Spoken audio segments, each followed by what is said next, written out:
Hey buddy, Eric with toolbox out in the shop this morning. It's Saturday and I'm building a bunch more frames that are going to go off to powder coating on Monday. I've got a rare day without Asher here. He's with his mom today, and so I'm just trying to get a bunch of stuff done. Speaking of Asher, I retired his Seahawks jersey.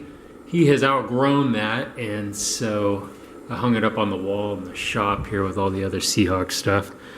And you know, I keep a couple of his old pacifiers in my top box here. Just he's not a baby anymore, he's a toddler. I mean, he's like turning into a little boy, which is really pretty cool.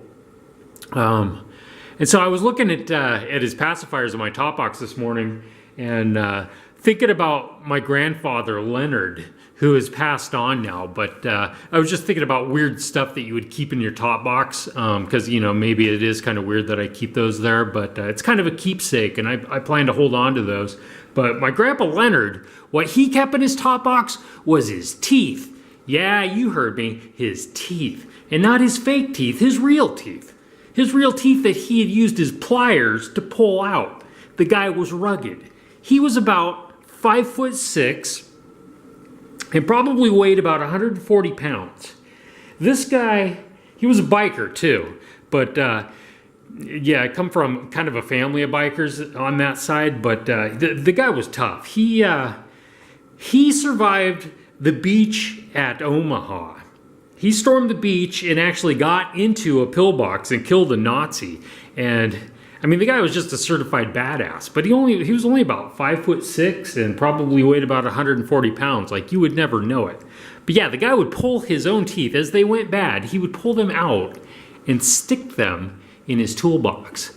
It's kind of a shame that he's passed away now, because I was probably in my mid-20s, the one and only time that I ever heard him actually tell me about surviving landing on that beach, and I didn't really know, you know, what that meant like I do today as an older gentleman.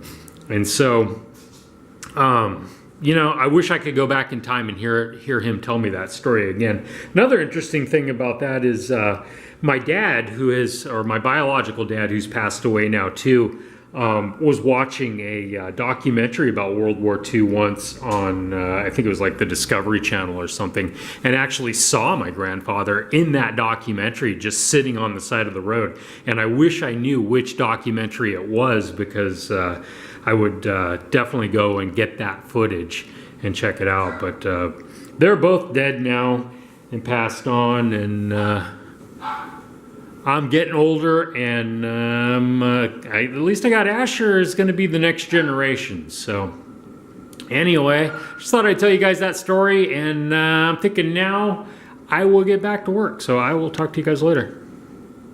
Eric Toolbox.